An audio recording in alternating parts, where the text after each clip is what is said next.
preface his remarks this afternoon, Brother Steve's asked that we read from Psalm 84, and we're to be led in that reading by Brother Joe Goodwin.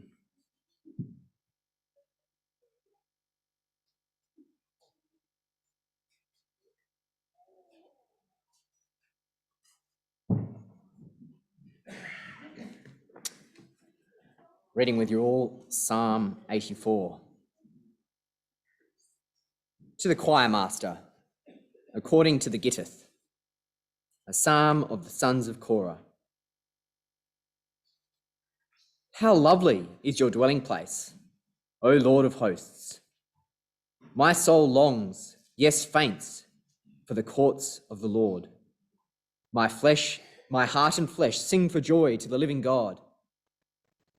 Even the sparrow finds a home, and the swallow a nest for herself, where she may lay her young at your altars, O Yahweh of hosts, my King and my God. Blessed are those who dwell in your house, ever singing your praise. Blessed are those whose strength is in you, in whose heart are the highways to Zion.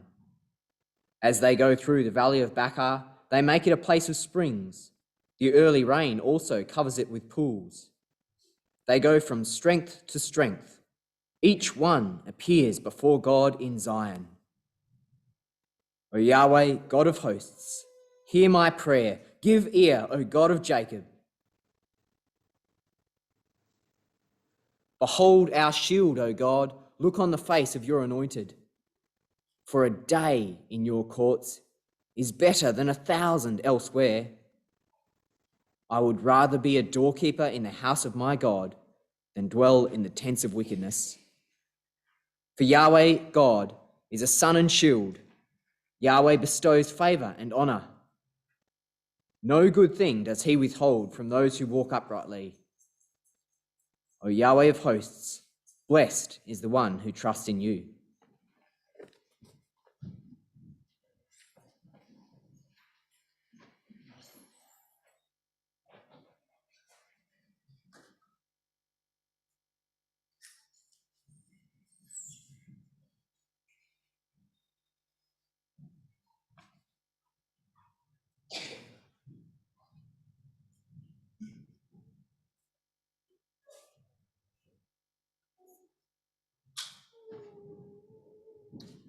Thanks, Joe.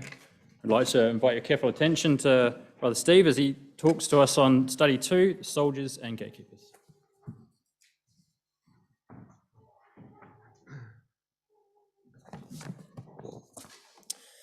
Good, well, thanks, Brother Vince, and good afternoon, my dearly beloved brothers and sisters in our Lord Jesus Christ and dear young people. And may I just say thanks to the young people for a great night last night.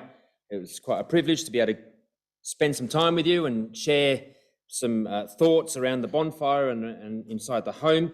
And it was a really enjoyable night last night, even though it was late for me. I had a really great sleep in this morning, was able to recover. So I just wanted to say I appreciated the time that we could spend with your young people last night. But let's get into study number 2, brothers and sisters. And just remember from last night, if you were here, we saw a dramatic change in Levi, didn't we? That was on a scale that's not seen too many times in the scriptures. He went from the zealous, vengeful, self-willed man, okay, to the zealous, spiritual, God-centered tribe. And not in a great space of time. And we were sort of trying to work out where that change might have taken place. It's in between the lines. Left it to you, really, to see if you could find it. But I do want you to notice that in both cases, the zeal didn't change. It was there in Genesis 34, and it was there in Exodus 32, when Moses said, "Who is on Yahweh's side?" But it's the direction of the zeal that changed. It vastly changed. It was a 180-degree change.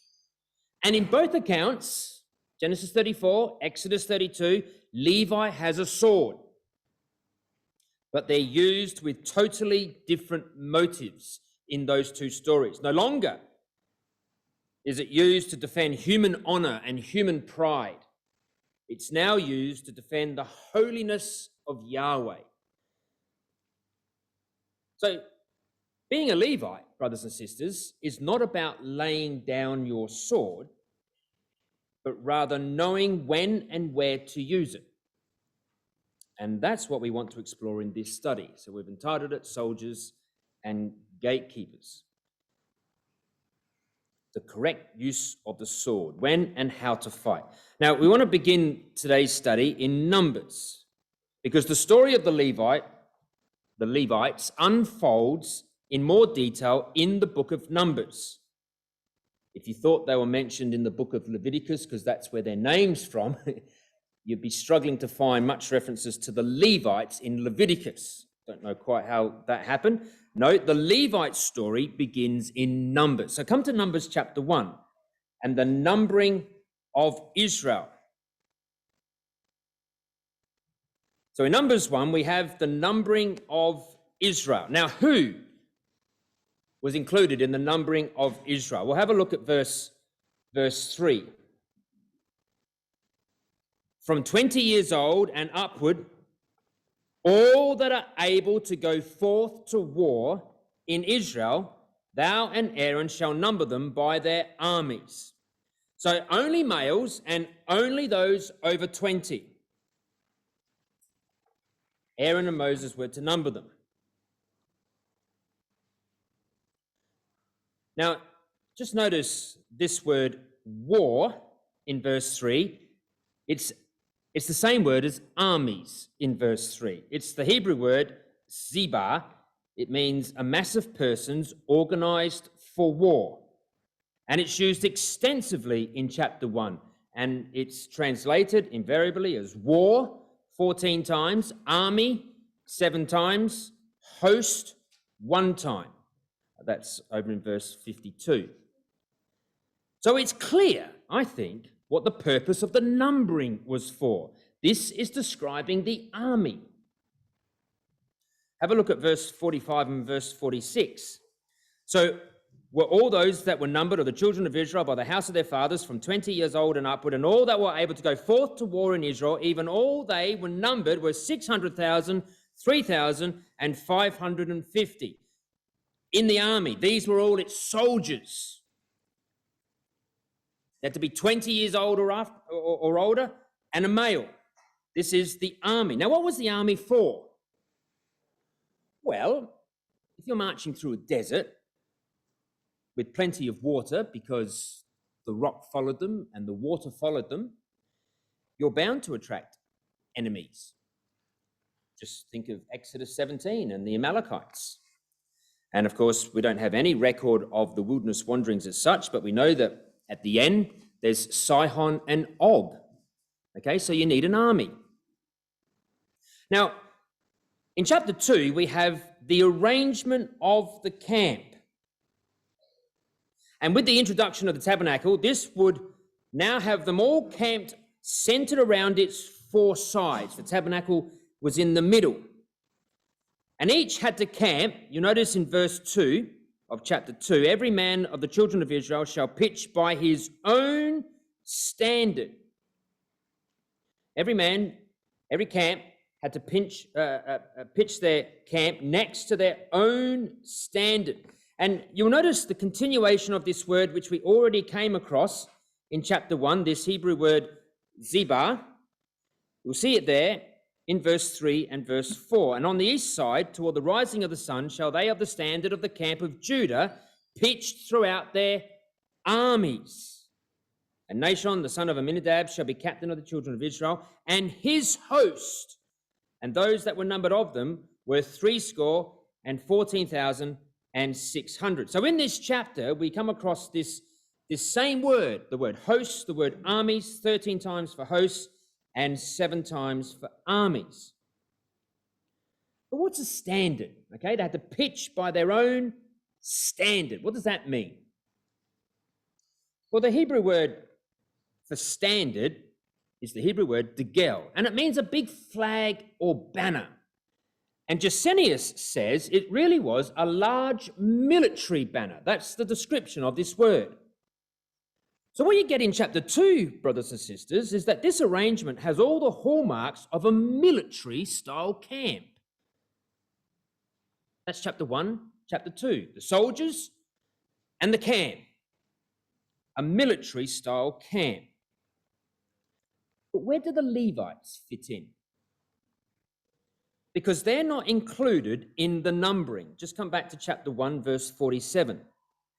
But the Levites, after the tribe of their fathers, were not numbered among them. Well, imagine if you were a young man and you reached the age of 20, how disappointed you could have been, probably were, to see all the other young men enter into the army, but you couldn't. You weren't allowed to defend your family. Because on the surface, it seems that they're excluded from the army, doesn't it? That their chores in the tabernacle are more like servants than soldiers. But that's not the case at all, brothers and sisters. That's not the case at all. Come to chapter 4 of Numbers. Because in Numbers 4, we have the numbering of the Levites. And we notice in verse 2 and 3, take the sum of the sons of Kohath from among the sons of Levi after their families by the house of their fathers. Okay, so here's the first family of the Levites. From 30 years old and upward, even until 50 years old, all that enter into the host. Oh, that's interesting. This is our word, Ziba. It's the same word as chapter 1 and chapter 2. They were to enter into the army. That's what the word means. To do the work in the tabernacle of the congregation. You'll notice in verse 22 and verse 23, this is the next family, Gershon. Verse 23, from 30 years old and upward unto 50 years old, thou shalt number them, all that enter in to perform the service. And if you've got a marginal rendition there, you'll see that the literal means to war the warfare. Okay, fighting the fight, battling the battle. This is the Levites. And then in verse 29 and 30, you have the third family of the Levites, the Merarites. You'll notice in verse 30, from 30 years old and upward, even unto 50 years old, thou shalt number them, everyone that entereth into the service. In the margin, you'll see warfare, to do the work of the tabernacle of the congregation. And then in the second half of the chapter, they're all mentioned again. And in verse 35, verse 39, verse 43, it repeats it again, and this word comes up again, this word service, service, service. It really means warfare, okay? And the total number of the Levites is given at 8,580 in the Levitical army. So they did have to enter the army, but it was an army of a different kind. But it was still one that required the same military discipline as the regular army, the same tenacity, the same determination that regular soldiers would display on a battlefield was going to be needed to fight the daily battles of running the tabernacle. That's what we're being told. And whereas the regular army might fight battles lasting maybe a day or two, the battle with Amalek was on one day, wasn't it? And then, of course, it was only at sporadic intervals. It wasn't, guaranteed that you'd be fighting a battle every week if you were in the regular army. The Levites' work in the tabernacle was 24 hours a day, 7 days a week. And when everyone else had the Sabbath off as a day of rest, you worked twice as hard as any other day. You just picture that scene, brothers and sisters, working in the tabernacle. You can only do that if you have discipline. One thing that every army the world over establishes first in its soldiers is discipline.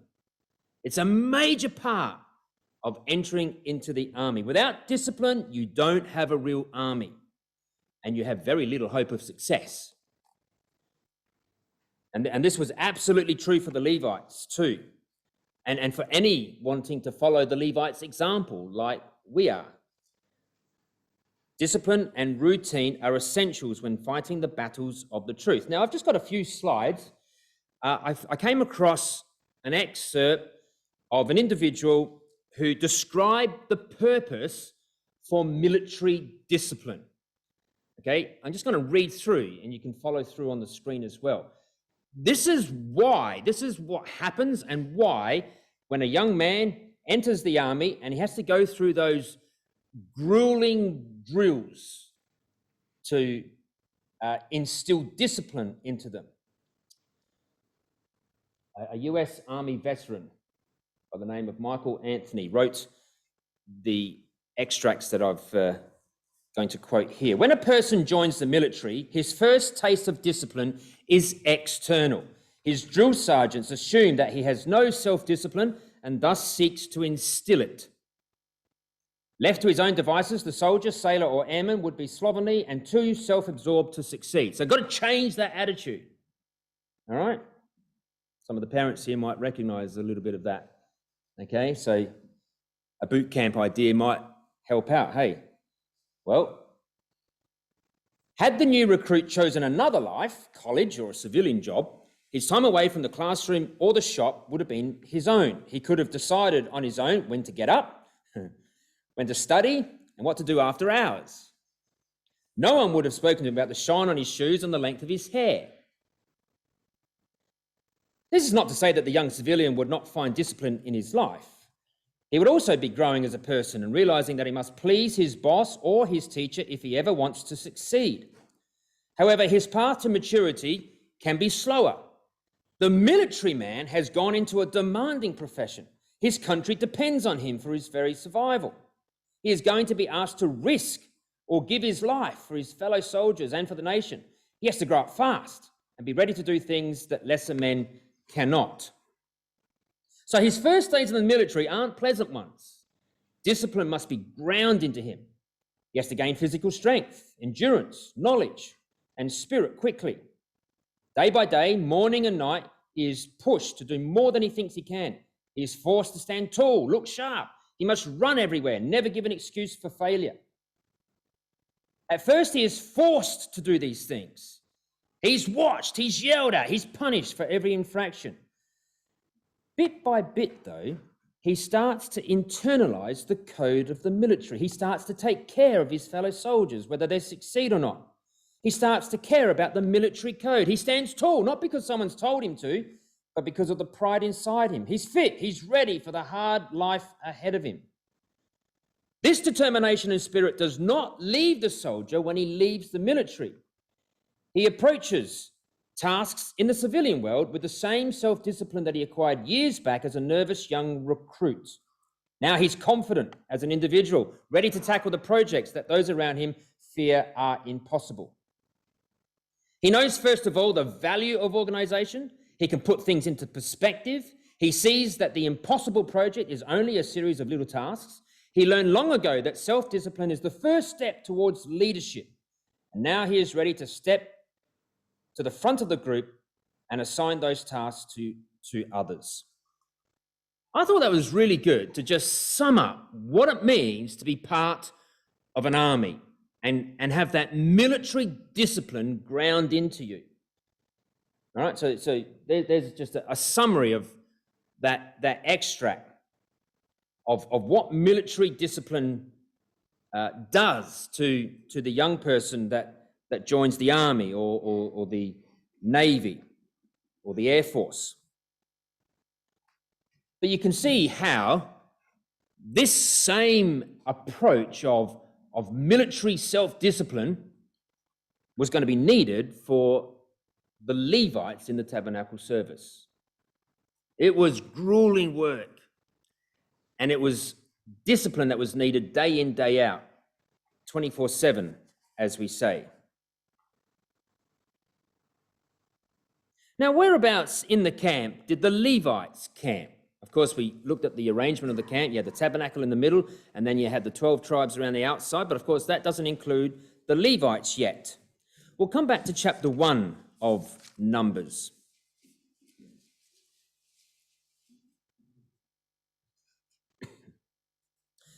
Look at verse 52. Here's the Levites. This is where they camped. And the children of Israel shall pitch their tents, every man by his own camp, and every man by his own standard throughout their hosts. But the Levites shall pitch round about the tabernacle of testimony, that there be no wrath upon the congregation of the children of Israel, and the Levites shall keep the charge of the tabernacle of the testimony. So the Levites, in verse 53, were to pitch around the tabernacle. You see, they didn't have their own standard. They didn't have, like the rest of the tribes, a big military banner that had Levites written on it. Why is that? Well, I'm going to suggest it's because Yahweh was their banner. Yahweh was written on their banner, and they had to be as close to the tabernacle as possible. What does it mean to have Yahweh's name on your banner? Let's just skip forward a little bit to Psalm 20. I think there's a lovely little description here of what it means to have Yahweh's name on your banner. This little psalm finds David's army in distress. And the background to the story would seem that they're sort of being cut off by a pincer movement by the nations around at the time. And in this psalm, where the army's in distress, the army are the ones who are speaking in verse 5. Okay, it's in the plural in verse 5. We will rejoice in thy salvation, and in the name of our God we will set up our banners. Yahweh, fulfill all thy petitions. That word banners is the Hebrew word degel, a large military banner. Well, here they are. This is the army. This is the whole army. This is all of David's army. And although they were from all the tribes that had their own banners when they were at home, when they went out to fight, they became like Levites, and they marched under a banner with only Yahweh's name on it. Have a look at verse 7. Some trust in chariots and some in horses, but we will remember the name of Yahweh our God. How did they remember the name of Yahweh their God? Well, because it was written on the banner. The banner was there to remind them who they were fighting for, under whose banner they were fighting. And so in verse 8, they are brought down. That's the enemies. They are fallen, but we are risen. We stand upright. This banner that they're marching under causes them to stand tall and to march forward. This is an advancing army moving forward with confidence. Their military banner flying above them with Yahweh's name on it.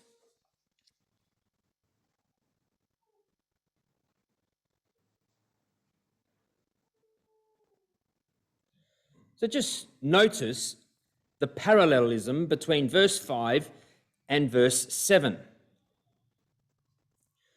Verse 5 has, in the name of our God, we will set up our banners. In verse 7, we will remember the name of Yahweh our God.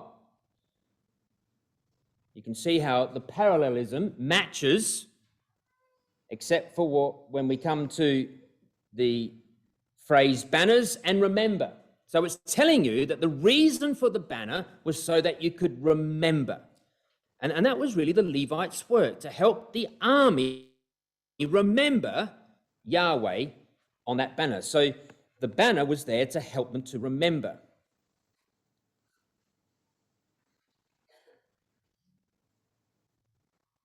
The parallelism continued there in verse 7 and verse 8. Verse 7 Some trust in horses and in chariots, and they're brought down. But those who remember the name of Yahweh, they're the ones who stand up. You see the parallelism that's being presented here. So if you've got Yahweh's name on your banner, you're tall, you can march forward. If you don't have Yahweh's name on your banner, you're brought down, you're made to fall.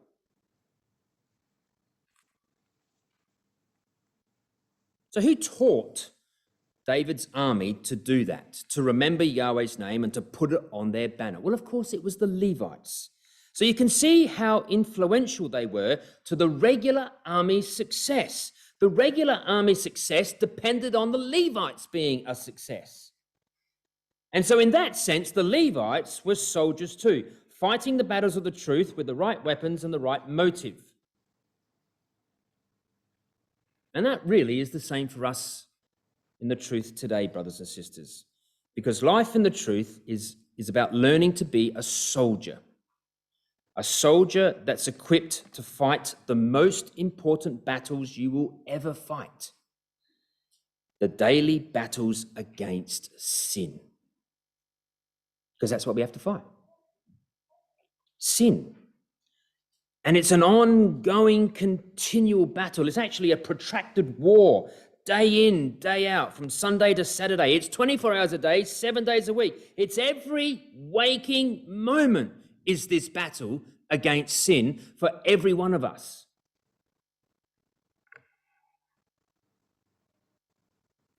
Just a little point to, we won't sidetrack onto this, but this word remember, in Psalm 20, the Hebrew word zakar means to mark so as to be recognized and hence to remember. So you write something down, you make a mark, you record something, and that's how you remember it. And just an interesting aside, the very first recorder mentioned in the scriptures, the one that wrote things down so that others would remember, was a Levite. It's quite remarkable in 1 Chronicles 16, verse 4. The Levite's job was to write these things down and to record, to help Israel to remember. And I think the first one goes on, it talks about Shemaiah, a Levite who David chose to write these things down. Well, how do you fight sin then? What's the technique? How did the Levites do that? Because we have to arm ourselves in very much the same way as they did if we hope to succeed in this battle, in this role, this Levitical army. Well, it was a number of things that they did. Come back to Numbers chapter 1 again.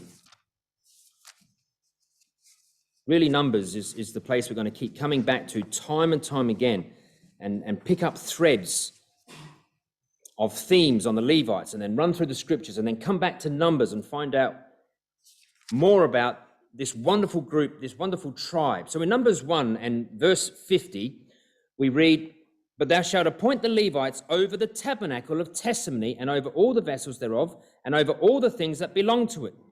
They shall bear the tabernacle and all the vessels thereof, and they shall minister unto it and shall camp round about the tabernacle." So they were responsible for the tabernacle. It's pretty clear. Okay, they had to bear the tabernacle, they had to minister in the tabernacle, they had to camp around the tabernacle. There's no avoiding it, is it? It was all about the tabernacle. So here's point number 1 about the Levites and how they prepared themselves in the battle against sin. They were to get as close to God as possible. Isn't that what that's saying? They had to get as close to God as possible. God was to be the center of their lives. God was to be involved in every thought, in every decision, in every action, in every reaction. Bear the tabernacle, minister in the tabernacle, and camp right next to the tabernacle. And then in verse 53, we read this earlier, but in the second half of verse 53, "And the Levites shall keep the charge of the tabernacle of testimony." This word keep, the Hebrew word shema, means to guard or protect. That's a military term, isn't it? That's the idea of someone that's a soldier, to guard, to protect, to stand tall. And the word charge, the Hebrew word mishmereth, means to watch, to have the duty of or the custody of. That's a military term. That's a soldier's term as well. So these terminologies are fitting for the regular army and are also used for the Levitical army. So this is their jobs. And of course, we know in chapter 3 that their job in particular, in regards to their duties, was to pull the tabernacle down and to set it up again. So they had everything to do with the tabernacle. But there's more to it than that. If you come over to Numbers 18, it's expanded upon a little bit here in regards to the tabernacle. Because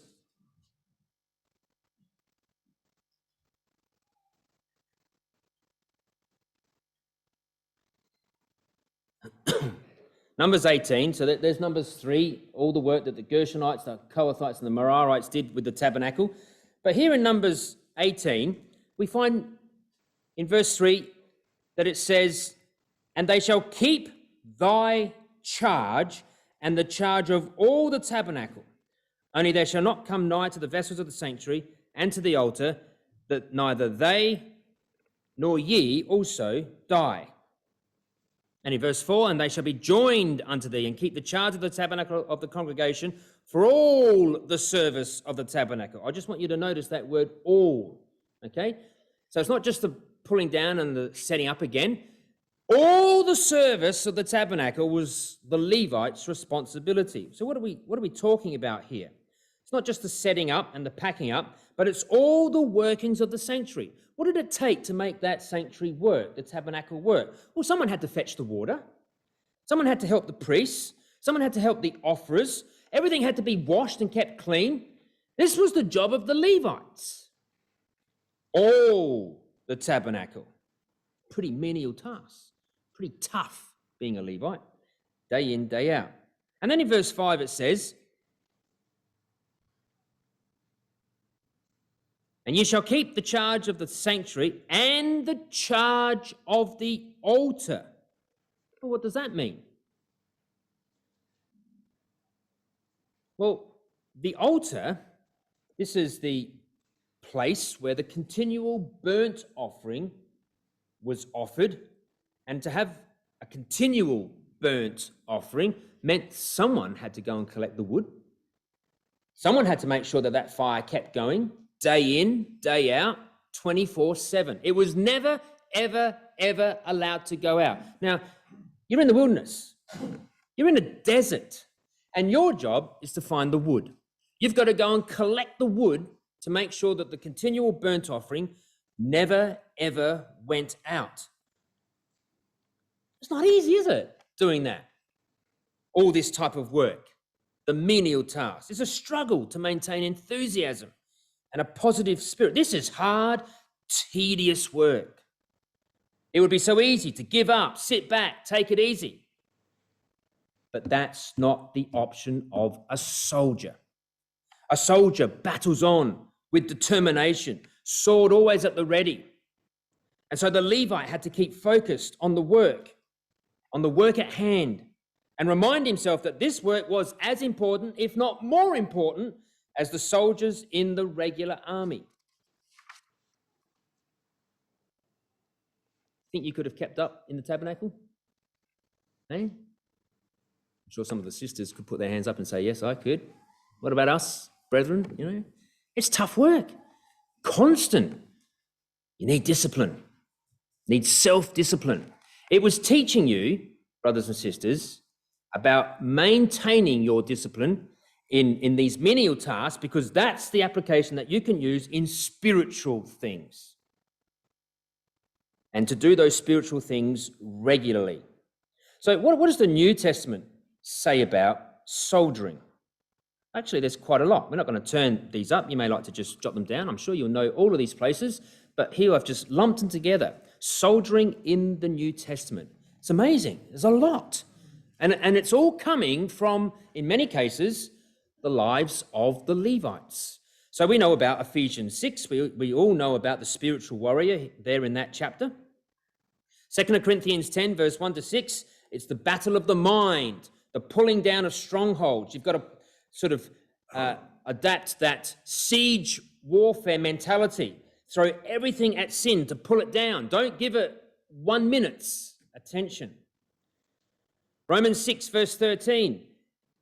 We've got to make sure that the instruments, the word instruments is the same idea as what we saw in Genesis 49, where Simeon and Levi were described by Jacob as instruments of cruelty. They had weapons that they used for the wrong reasons. Well, in Romans 6, Paul says the instruments, the weapons that we have to have are weapons of righteousness. Romans 7, Paul says that every waking moment is a battle against sin. The good that I want to do, I don't do, and the bad that I don't want to do, that's what I end up doing, he says. And it's just constant. Wears you down. Every waking moment. But in Timothy, particularly in Timothy, there's a number of references, and all of these, I think, come from the Levitical army, the language of Numbers 1 to Numbers 4. Keep this charge, Timothy. Well, wasn't that what the Levites were told? To keep the charge? To war the warfare? That's straight out of the Levites, isn't it? War a good warfare, says Paul. In chapter 2 of 2 Timothy, he says, be a good soldier. That means stay focused. Don't get distracted. I charge thee, he says. His final words in one of his final epistles is, I charge thee, Timothy. Keep active in the truth. Keep preaching, exhorting, rebuking. You just make sure you maintain that charge. I've given it to you. And then, of course, his final words, I have fought a good fight, he says. It's up to you now, Timothy. You've got to fight a good fight too. Don't make a mistake. It's a fight, Timothy. Don't treat it like a holiday. It's a daily battle. That's the New Testament's take on what we've just seen in Numbers chapter 4 with the Levites. So that's soldiering from a Levite's perspective. But there's actually more to it than just being a soldier. Because although we've seen them as, soldiers in respect to the battles that they would face in doing the tabernacle duties, the question still remains, would they ever need to pick up a real sword and use it? I'm talking about the Levites now, not the regular army. Would they really need to pick up a real sword? Well, there is another reason that's given for the Levites to be soldiers around the tabernacle. And I just want to follow that for the next few moments. Because if we come back to Numbers now, Numbers chapter 1, again. Told you it would all be coming back to Numbers. It all happens here. Numbers chapter 1.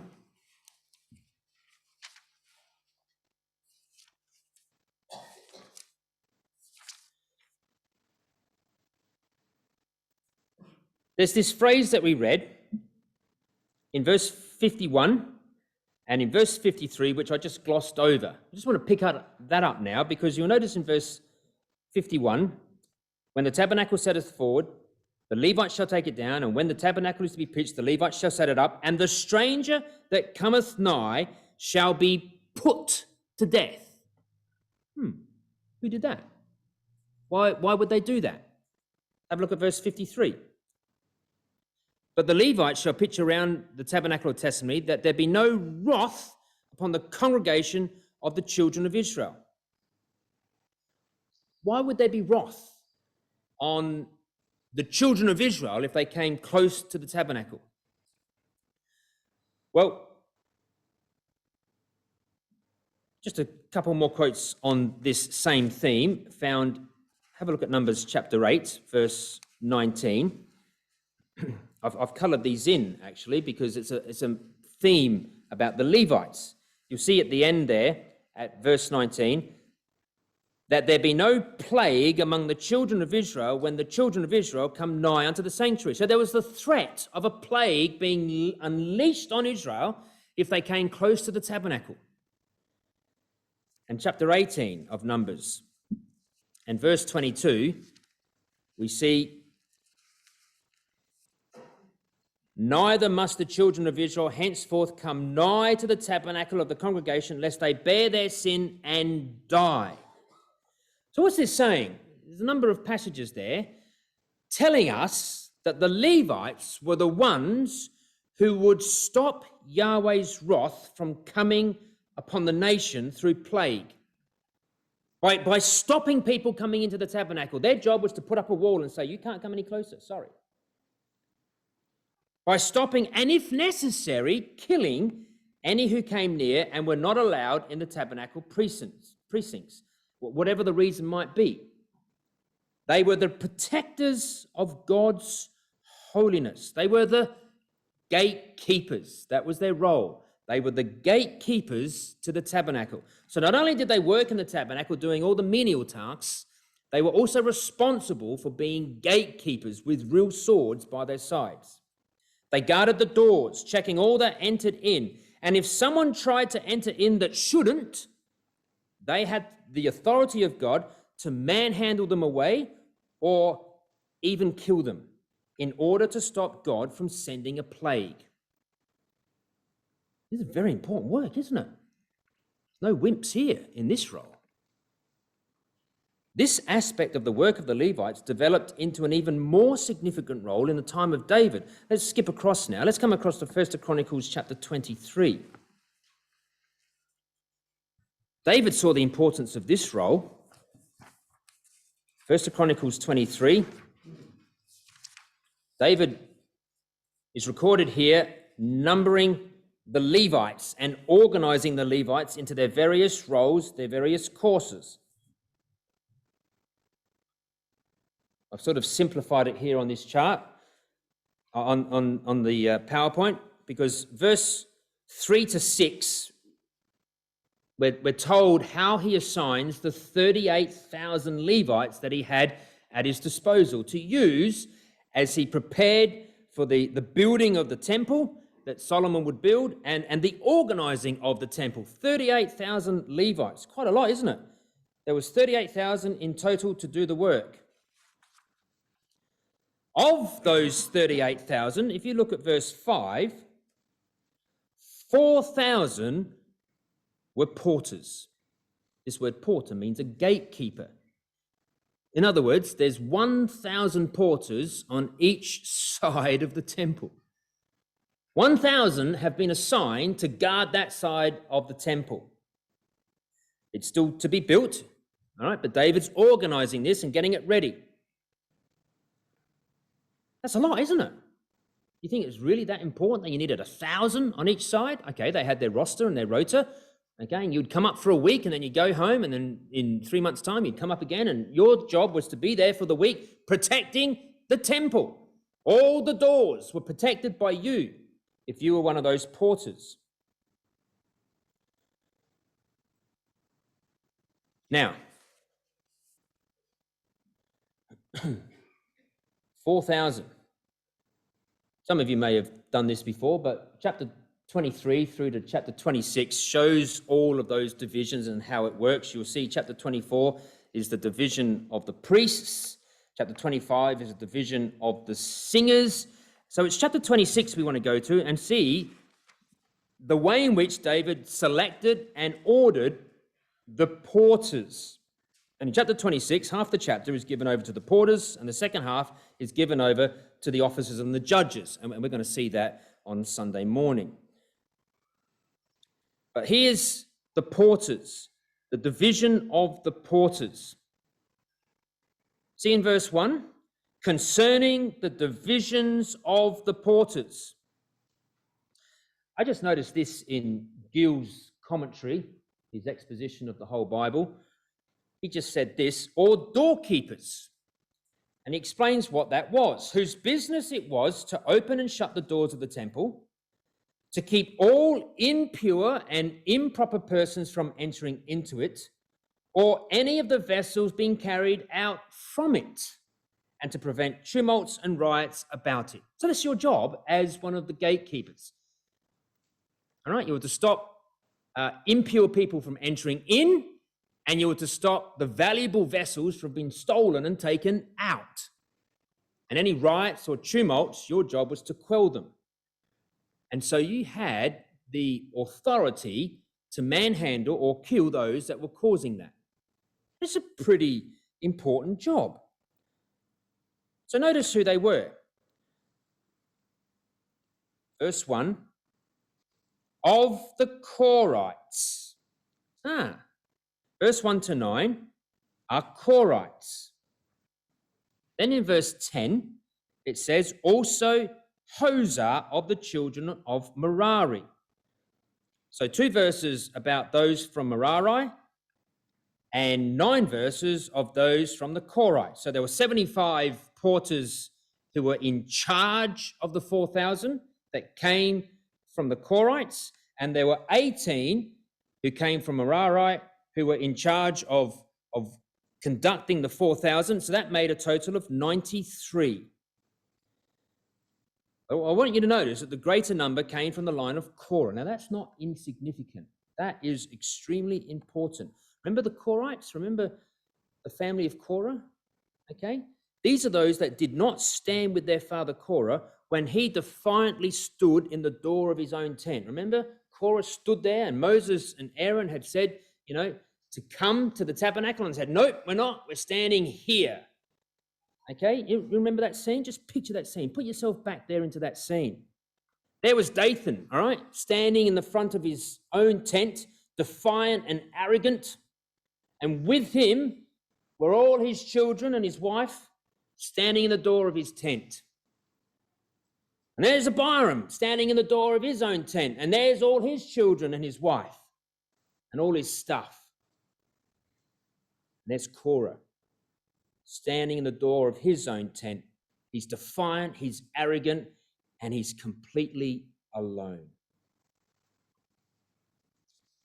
I've never seen anything like it, brothers and sisters. And on that day, the sons of Korah made a bold, clear statement that we would remain faithful to Yahweh's house, Yahweh's tent, whatever the costs. So here they are, years later, still faithfully protecting Yahweh's house. Now, you just take a look at them. You might want to colour some of these phrases in. Have a look at verse 6. Also unto Shemaiah his son were sons born that ruled throughout the house of their father, for they were mighty men of valour. Verse 7. The sons of Shemaiah, Othni, Raphael, Obed, Elzabad, whose brethren were strong men. Verse 8, all these of the sons of Obed-Edom, they and their sons and their brethren, able men for strength for the service. Verse 9, and Meshelemiah had sons and brethren, strong men. You didn't mess with these fellas. They were strong, brothers and sisters. See all that? Able men for strength. These were physically tough, built for the task. They had built a discipline, a regime to make sure that they could tackle those that came with a wrong motive. They were strong. But I'm going to suggest it's not just physical strength. They had strength of character. And it was that strength of character that caused them to remain true to their God. They were strong spiritually as much as they were strong physically. They followed their forefathers, the first in the lines of the sons of Korah. We want to be like them. We don't want to change. They were noted for being dependable when things were crashing down around them. They were strong in the face of immense pressure, and they wouldn't be moved. Even when Dad had set up a new tabernacle, they were absolutely dependable, were these Korites. And God said, that's the type of people I need to guard my temple, my tabernacle, guard its doors, guard its furniture, protect my holiness, and in so doing, protect the ecclesia. People that don't wilt under the hot sun of trials, but soldier on. Feel you could do that task, brethren? You see, this is not a task to look at and think, oh, it's just menial service in the tabernacle. The Levites' role was important to protecting Yahweh's holiness. And so these were the men that David made chiefs over all the porters, 93 in total, as we said, responsible for all the temple gates and all the treasure in the treasure house as well. 24 positions that needed filling 24/7. So I've just got a picture of the temple that Solomon would build. And you can see there, brothers and sisters, that David designed it in mind with gates everywhere. Every side you could come in. The tabernacle only had the front entrance. David had a vision of anyone being able to come from any direction. And so all of those positions had to be filled. You can see that there were 6 on the east side. There were 4 on the south side.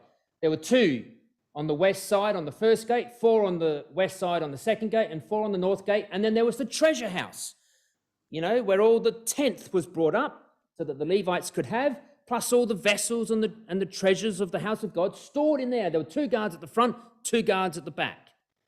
That's a lot of soldiers, isn't it?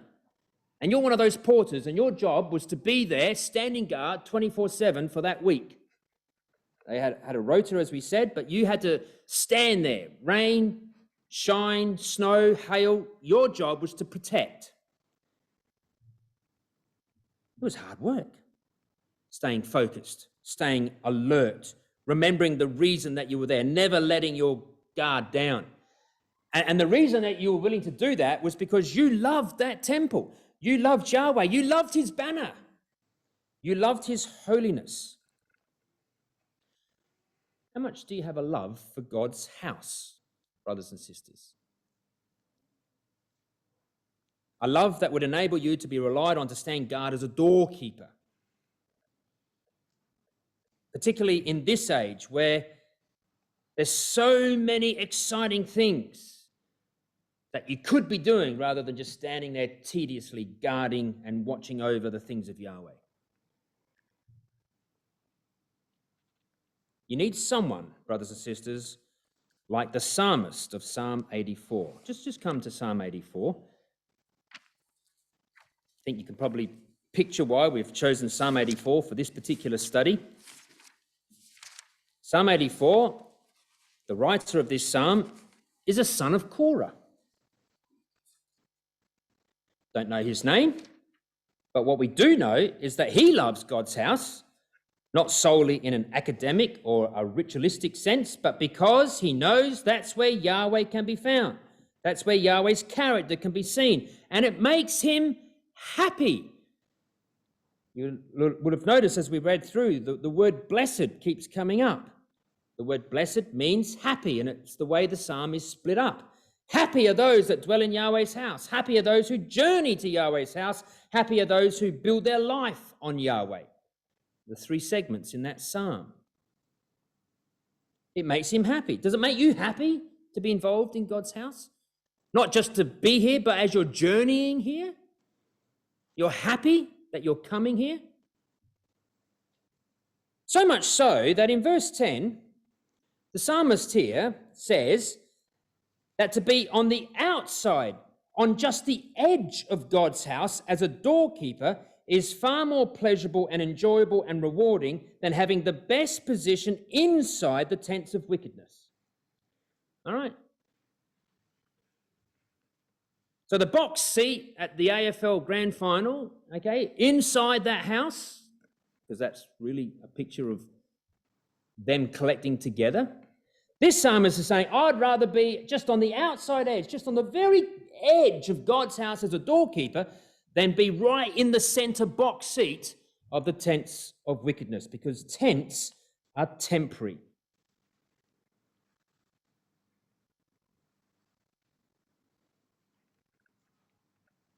And so these sons of Korah became the doorkeepers of Yahweh's house. We haven't time to look at this. You may like to go to 2 Chronicles 23. There's a fantastic story of what it meant to be a protector of God's holiness when the story of the removal of Athaliah takes place. And she's removed from the temple. She's taken outside and killed. Who does that? Well, the regular army are involved, but so are the Levites. The two of them work in conjunction together. The Levites were instrumental in that as the keepers of the doors, and they executed that daring plan to remove the unclean person out of God's house. And so, of course, we know that time passes on, and they eventually went into captivity for 70 years, at the end of which some 42,000 returned out of Babylon, out of captivity. And we pick up the story by coming back to 1 Chronicles 9. Sounds a bit odd to have been in 1 Chronicles 23 and 26 in David's time, but now in 1 Chronicles 9, it suggests that the chronicler, of course, is writing this from a position of hindsight. So 1 Chronicles chapter 9, written by the chronicler, possibly, I would suggest, Ezra, and is obviously about the return from Babylon. Have a look at verse 1. So all Israel were reckoned by genealogies, and behold, they were written in the book of the kings of Israel and Judah, who were carried away to Babylon for their transgression. So here they are, they're coming back.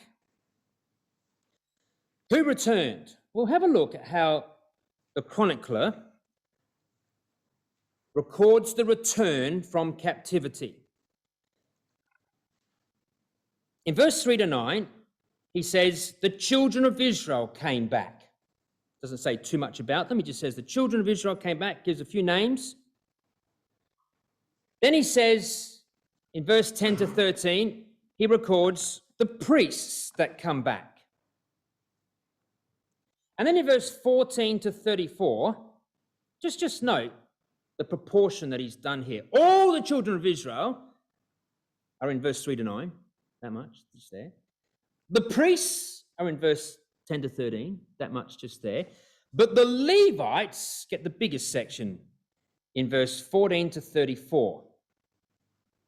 And the way he breaks up the Levites, he talks about the porters, he talks about other work that they would do, and then he talks about the singers. So, this is how Ezra's mind's thinking here. He's got a job in mind. He wants to try and rally up Levites. There's a job to do back down in Jerusalem. How do you do that? Well, you focus on their work. So of all that returned, the greatest attention given by the chronicler here is dedicated to the Levites. And of all the Levites, the greatest attention is given to the porters.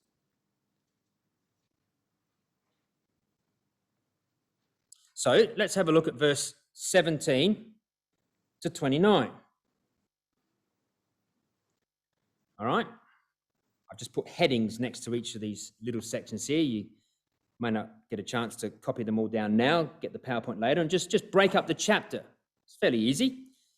In verse 17 to 18, you get the names of the porters. In verse 19 to 21, you get the history of the porters. You might like to put that in parentheses or brackets, okay, because it's sort of taking you back in history. In verse 22, you get the qualities of the porters. And in verse 23 to 29, you get the work of the porters. We want to just really focus in on verse 22. Have a look at verse 22, brothers and sisters. All these which were chosen to be porters in the gates were 212. So that's how many have come back, 212. Remember, there were 4,000 in David's day. Now there's only 212. These were reckoned by their genealogy in their villages, whom David and Samuel the seer did ordain in their set office. Now, this is a little bit difficult to understand what's being said here without knowing the meaning of some of these words. Because the word ordain and set office, I think, give a really good picture of why these people were trusted. The word ordain means to appoint or to establish. So they're given a position. It's not just, I'm choosing you. This is an actual position Okay, they've been appointed to this position. What's the position? Well, the word set office, you'll notice that in the margin, it means, or it says, trust. This word set office means to be trustworthy, dependable, to be faithful. So what it's really saying, I think it's probably better to maybe right next to verse 22, that the reason that these people were chosen, that they were appointed, was because they could be trusted. Okay, so they were reckoned by their genealogies in their villages, whom David and Samuel did appoint because they could be trusted. That's what it's saying. The NIV says the gatekeepers had been assigned to their positions of trust by David and Solomon and Samuel the seer. So that phrase, positions of trust. The ESV says David and Samuel the seer established them in their office of trust. Okay, so it wasn't necessarily an office of being a porter. It was an office of being trusted, an office of trust. You were dependable to be able to protect Yahweh's holiness. That's why you were chosen. You were reliable. Now, when we read about David and the 24 courses of the porters that he set up, this verse is saying that it was really a work already started by Samuel. He started it. And he passed it on to David. Why Samuel? Why Samuel mentioned here, starting this role of porters? Well, of course, Samuel, of all people in the Bible, he came to learn the importance of opening up the tabernacle doors. That was his job as a little boy. 1 Samuel 3, verse 15. And Samuel was instrumental in restoring credibility back into the future temple, tabernacle, in the future temple to come, after the debauched mess of Eli's sons had made of the tabernacle. And to do this, Samuel knew that he required men he could depend on, men he could trust. And he found those men, mostly from his own family, actually, as a son of Korah. That's where Samuel comes from. That's his lineage. And so he inspires them. And he was able to utilize them to great effect. And so here's David. He comes along a little bit later, and he finds no reason to change these men. They're still reliable. They're men that can be trusted, even with the most precious items of treasure. And years have passed now, and now it's after the captivity, and they're still reliable, absolutely dependable. That's these porters that are being recorded here in this section. What a lesson, isn't it, brothers and sisters? You need to colour that verse in. If you want to be a spiritual Levite now and in the future, you need to be dependable in the truth. And I can tell you right now, brothers and sisters, that many in the brotherhood are dropping like flies. Especially when it comes to, things like theistic evolution and such like. Can your ecclesia depend on you to keep those things out? Are you reliable, trustworthy, dependable? Keeping worldly, humanistic things out of God's house? That's what Jude talks about, doesn't he? The very message of Jude is to stop those who are coming in the back door. He says, contend earnestly for the faith, for some have crept in unawares. They've come in through the back doors. You've guarded the front door, but what about the back?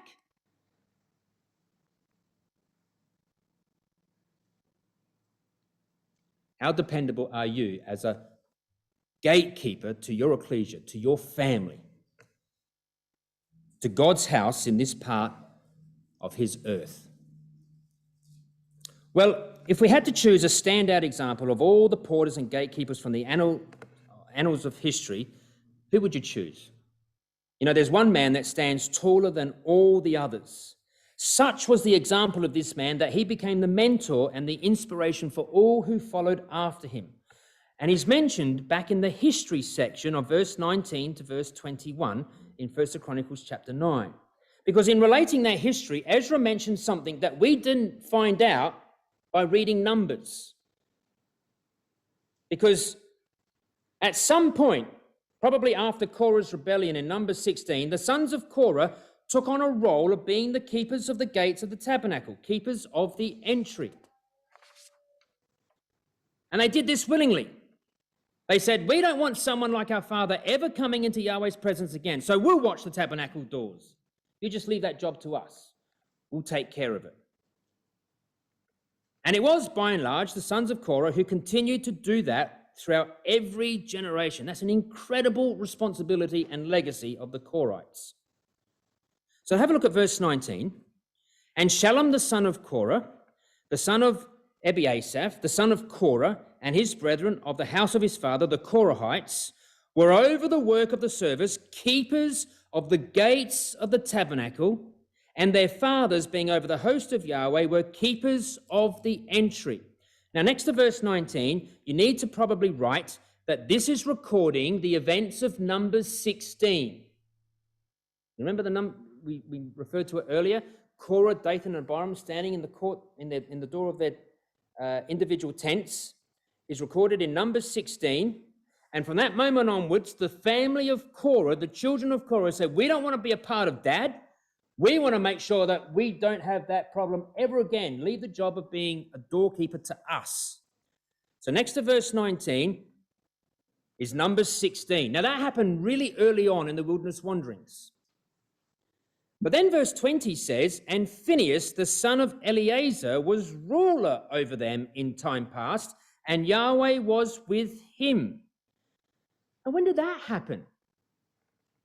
Well, next to verse 20, you need to write that this is referring to Numbers 25. Now, Numbers 25 happened in the 40th year. So there's a gap of about 35 years or so between verse 19 and verse 20.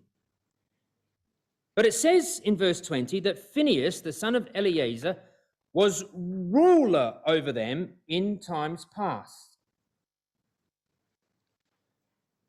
This word ruler is the Hebrew word nagid, from which we get nagad. It means a commander, and it's a term used of a military leader. Okay, a commander as occupying the front, someone willing to lead, like someone in the army. Well, the question remains, when did Phinehas become their commander? Some make the suggestion that when the children of Korah stood apart from their dad, that Phinehas took them under his wing and brought them up. But if you go and look at the sort of ages we're talking about, brothers and sisters, the ages of Korah's sons and of Phinehas make that impossible. Because Moses and Korah were about the same age, about 80 years old. The sons of Korah would be then what? 50 years old, maybe? Between 40 and 60, let's say. Okay? The son of Moses was Gershon, and the son of Aaron was Eleazar. So the sons of Korah were the same age as the sons of Moses and the sons of Aaron. Phinehas was the grandson of Aaron. So at that moment, he's probably under 20 years old. They're much older than him. He didn't come along and take them under his wing and say, all right, I'll take this little group of Korah's children and bring them up. Not like that at all. You see, there was a moment that occurred in Phinehas' life which cemented forever the relationship that existed between Phinehas and the sons of Korah. And it took place right in front of the tabernacle, right in front of the door of the tabernacle. And forever after that, Phinehas became the leader, the military commander of anyone who would be a doorkeeper. He became the mentor and inspiration to every son of Korah ever afterwards. You want to be a doorkeeper, son? Then let me tell you about Phinehas. So let's come back finally to Numbers 25 and just finish on this story, the greatest story about a doorkeeper found in the scriptures.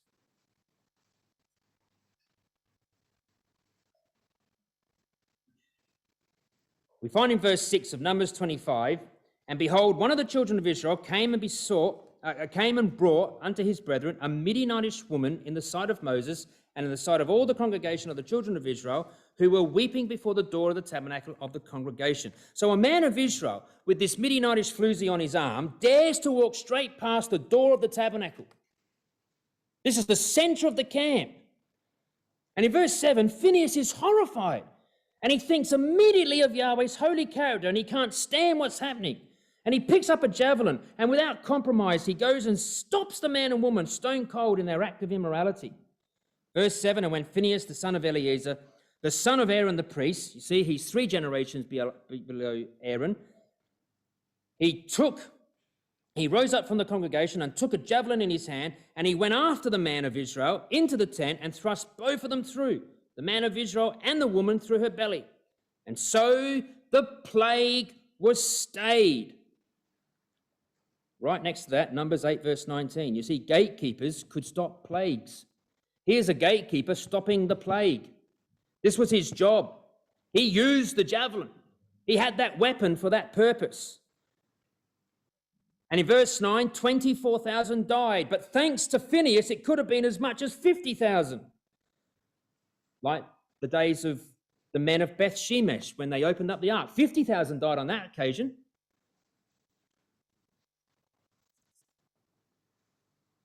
But what I want you to notice, brothers and sisters, was who was it that he killed? Have a look at verse 14. Now the name of the Israelite that was slain, even that was slain with the Midianitish woman, was Zimri, the son of Salu, a prince of a chief house among the Simeonites. Isn't that astonishing?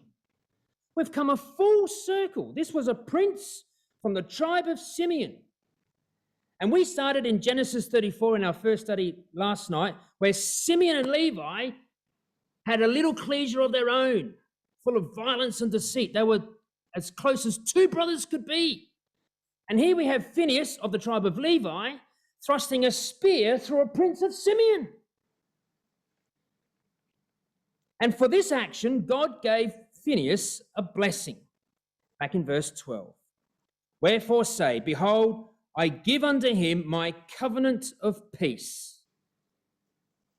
His life as a soldier would ultimately result in everlasting peace. You know, we talk about peacekeeping soldiers from the UN, don't they? They don't keep peace, do they?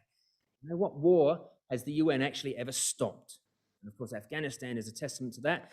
20 years have passed by and it's back exactly as it was. Peacekeeping troops. This is quite different. Here's a soldier whose work will eventually end up with the result of everlasting peace. And he'd be allowed to retire from the army. The battle will be over. Verse 13, and he shall have it, and his seed after him, even the covenant of an everlasting priesthood. Why? Because he was zealous for his God as a gatekeeper, as a porter, and made an atonement for the children of Israel. This is what's been promised to Phinehas, an everlasting priesthood. We know that this is, of course, the order of Melchizedek. But it's going to consist of individuals who act exactly like Phinehas, the gatekeeper. So what have we learnt, brothers and sisters? I hope we've learnt some things about soldiering in the truth. We've learnt that true Levites are soldiers who camp close to God. The battle is long and hard, but it's our duty to fight it. To be a good soldier, you need daily discipline, which includes to regularly read the word, to pray, to work faithfully with our hands and help others. Our military banner is to have Yahweh's name on it. We must fly it high to help us remember him. And what about a gatekeeper? What have we learnt about gatekeeping? a porter. To be a gatekeeper is to protect God's holiness as an individual, in your families, and in your ecclesias. It required men of strength, physically, yes, but also in character and resolve, men of trust, men who were reliable and dependable. We should ache to be in Yahweh's house and love all that is associated with it. As part of the temple of God, we need to keep things that are unclean out of our lives, no matter how much the agony and the struggle, and to keep it out of our families and ecclesias too. It's quite a task, brothers and sisters, and the battle is still going on.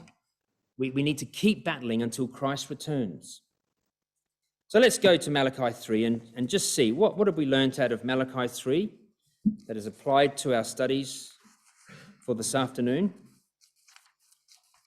These words here, written straight out of the Levitical Code in Malachi chapter 3. I've got just a couple.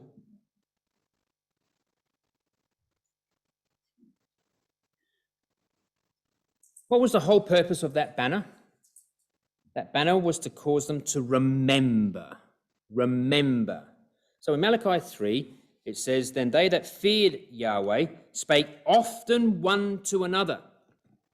They remembered Yahweh's name regularly, because you can't talk about something unless you remember what it is you're talking about.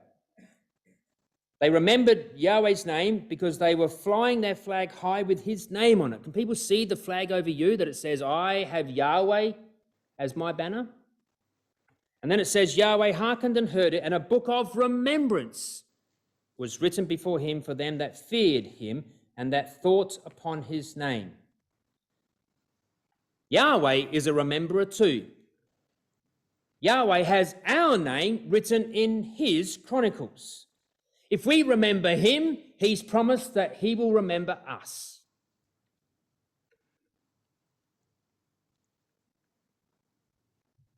And then, guarding the treasures of God's house, he says this in verse 17, "And they shall be mine, saith Yahweh of hosts, in that day, when I make up my jewels, my treasures that belong in my house.